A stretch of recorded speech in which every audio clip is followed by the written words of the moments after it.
Okay, good afternoon, everyone. My name is SAELEE, and I'm a native speaker of Mien, and this project is advanced by the Yining NIE. Okay, first off, what are adjectives? Adjectives are a class of words used to modify a noun. They have two syntactic functions. First, the attributive use. This is directly modifying a noun, like a tall man. And then the second is the predicative use. This is where adjectives are indirectly modifying noun, like the man is tall. And in this case, some languages require a copular verb like is in English. And in terms of word order, they can be prenominal, like English, tall man. And or postnominal like Thai, where in their language it would be a man tall. And then there are languages where they have both prenominal and postnominal adjectives, like French. In their language, with some adjectives they can either say tall man or man tall, but depending on how you say it, have a different, slightly different meaning. And even adjectives have been analyzed as dative verbs. For this reason, we will call them adjectival modifiers. In Mien, we see that the majority of the attributive adjectival modifiers or just modifiers are postnominals.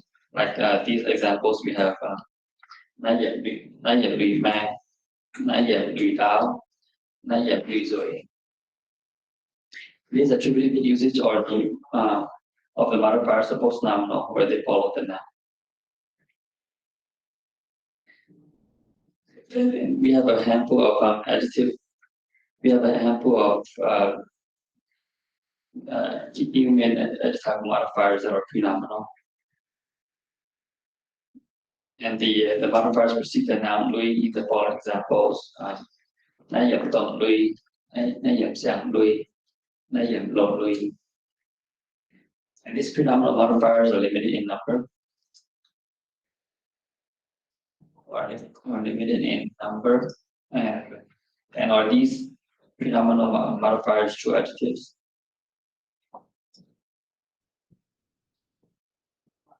The research question: what is the nature of the prenominal modifiers in Mien?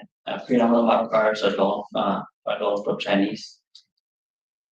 With some which can only be used attributively and therefore do not behave like dative verbs. And finally, these Chinese loan modifiers are undergoing a change due to language context.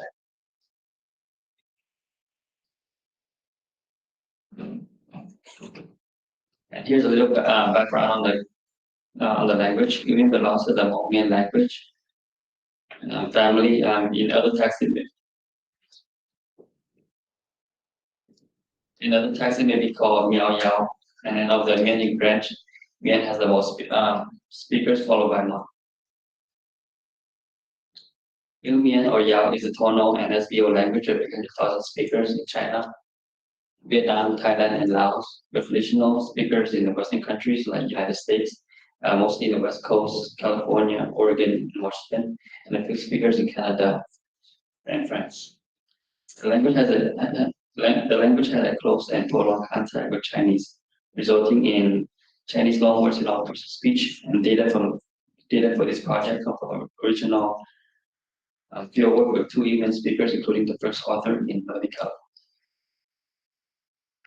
The Mien orthography is rather new, having just standardized in the 80s. The word structures contain tone markers after the finals, or vowels when no final is present, with the letters C, B, H, X, and Z.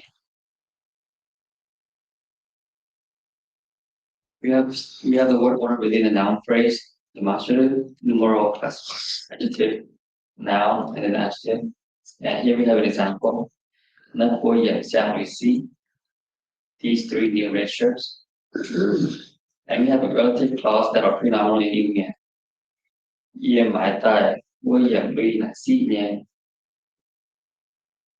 Where the relative clause is before the noun lui, the relativizer, or and classifier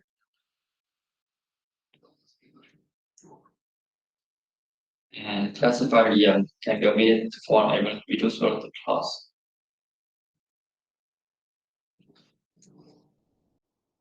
As I mentioned earlier, adjectives can be used attributively and predicatively.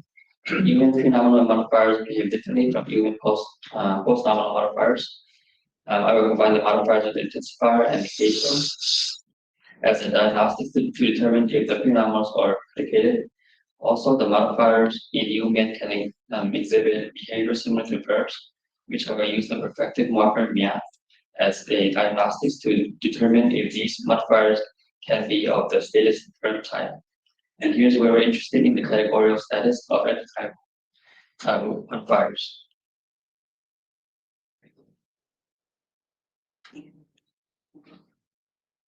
The majority of the post-nominal modifiers exhibit quantities of a verb, qualities of a verb, suggesting that they are stated verbs, a subclass of verb. Example 9. Louis dot show an action verb combined with the post-verbal perfective marker. Yeah. In example 10. Louis Dao. Yeah. We are also able to combine this perfective marker with the modifier. And in example 11, Nin or Dao Ni Louis shows that the modifier can be used in a relative clause where the relative clause is pre-nominal. And here we have some more examples. I'll skip for it.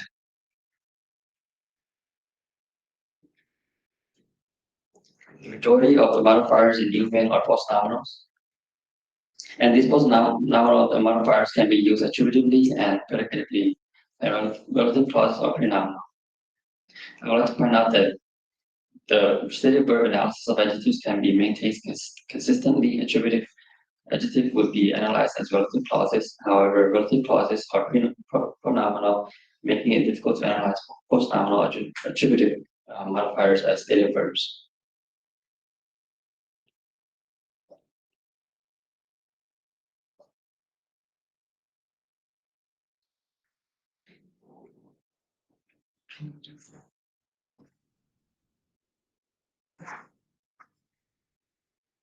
Example 15 here we have in also Louis Man. We see that Louis and Mang are separated by hyphen, creating a confusion. In example 16, we have the predicative usage, which is able to be combined with the intensifier. Here the noun phrase is a separate constituent from the modifier. In example 17, we have a relative clause where it is a pronominal. And here we have some more examples similar to the previous slide. So what is the nature of the pronominal modifiers?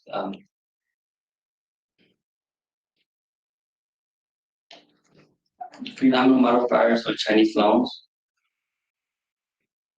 And from Aristotle's paper, these pronominal or Chinese loans.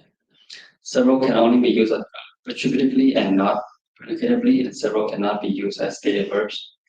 Example 21 shows attributive use of the modifier be and not stop biao. And in example 2 shows an ungrammatical usage of the pronominal modifier with the intensifier.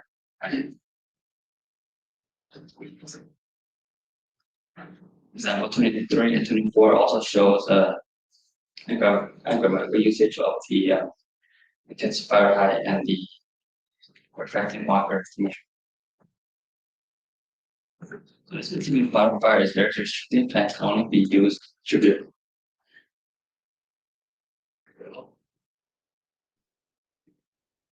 So here's a complete list of the pronominal modifiers along with their oral counterpart in Mandarin.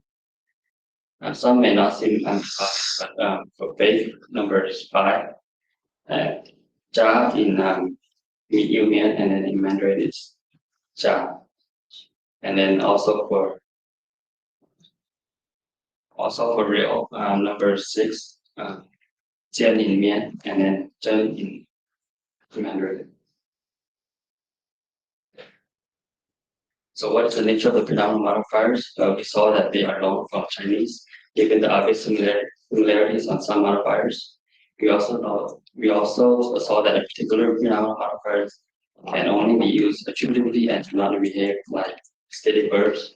The Chinese loan modifiers are initially syntactically segregated from the native vocabulary via their pre-nominal word order, and the Chinese loan modifiers are undergoing change due to language content. And again, the Chinese loan modifiers are undergoing change due to language content, and we'll see that older borrowings have undergone syntactic change from pre-nominal to post-nominal order.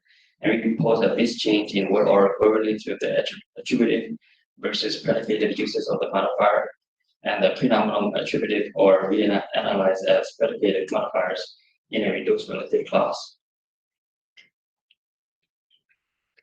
And here are a few Chinese loans that are post-nominal, where they have been nativized, and these are assumed to be borrowed into the language back in around 500 AD from Radcliffe's paper. We can see that there are changes in the Chinese loan modifiers and propose the following stages of change. The stages are also reflected in our results. If you're working in the Mien in Thailand at stage 1, we see that the Chinese loan modifiers are pre-nominal and only attributed. And at stage 2, these modifiers become predicated. The pre-nominal modifiers are reanalyzed as reduced relative clause, and when we analyze as reduced relative clauses, the predicated word order is pre-nominal, which looks similar to the attributive word order. And finally, stage 3, it becomes post-nominal, where it is fully nativized. Here we have an example of stage 1, where the modifier is pre-nominal and attributive. Example 25, Atta here B shows the attributive case, and with example 26 shows the predicated case where it is ungrammatical.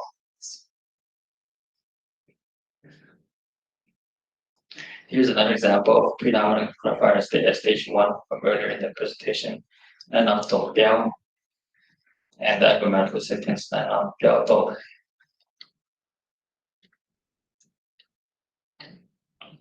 in stage 2, we have the pre-nominal. Pre-nominals becoming predicated. Example 27, is the pre-nominal attributive case. With example 28, it has become predicated and able to be combined with the intensifier. In example 29, we have a modifier in the relative clause, creating a pre-nominal construction. When the relative clause is reduced after reading the relative pronoun in the classifier, we see that the construction is similar to 27, a pre-nominal attributive modifier. By reanalyzing the pre-nominal attributives as a reduced relative clause, the modifier became predicated and thus is able to take on the construction. In example 28. Here are more examples of the similar to the previous slide. In stage 3, the previously pre-nominal modifier has made the syntactic change to become post-nominal. We see a change in progress with the modifier cha, make, while most older speakers will normally produce a sentence in example 29 as likewise, the younger speakers are applying the conventions of native modifiers to place the modifier post-nominally, creating what we have here in example 29. Likewise,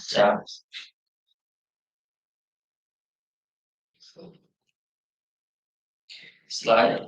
Here's another example of a modifier that was borrowed earlier in the past, which completed the stages, through the stages of change.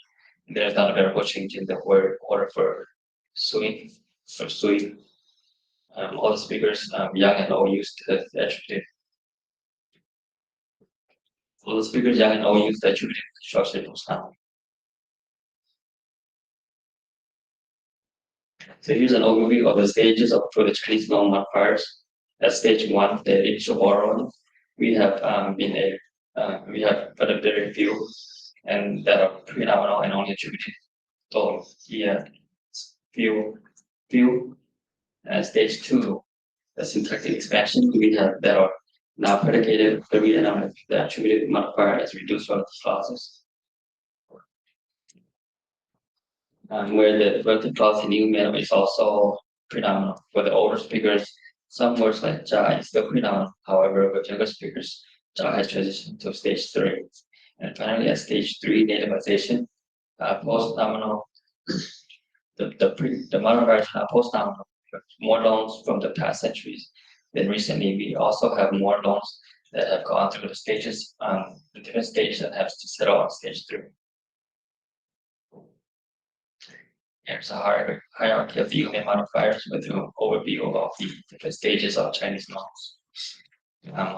On the right are the native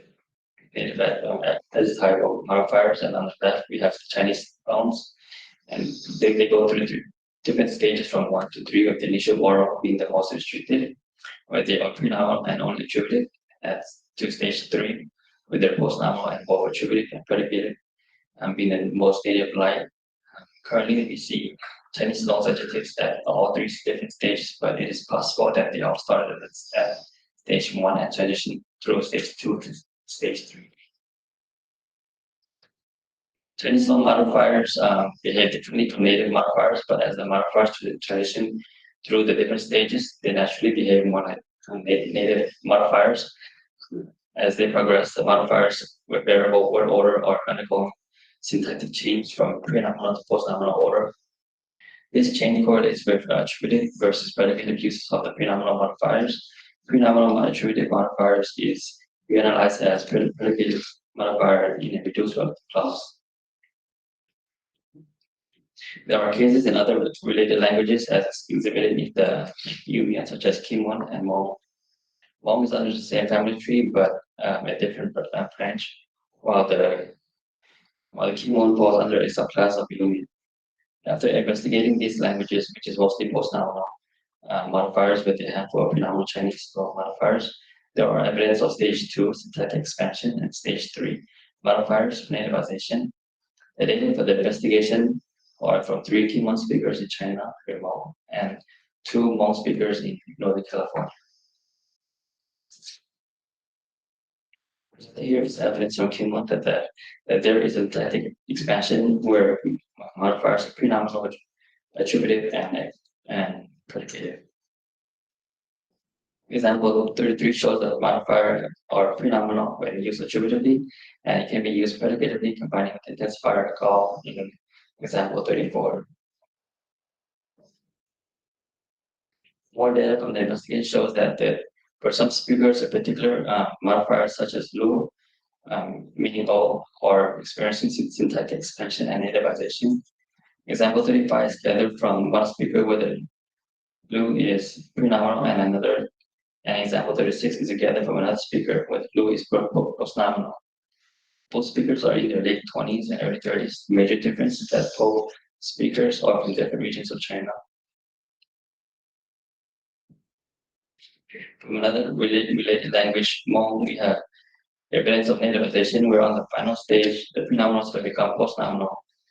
When used attributively, the following list of modifiers were reported by Pisan and Jaiser as previously. However, after investigating the language with Hmong consultants in Northern California, all was used post-nominally, and it can also be used predicatively by intensifier vary.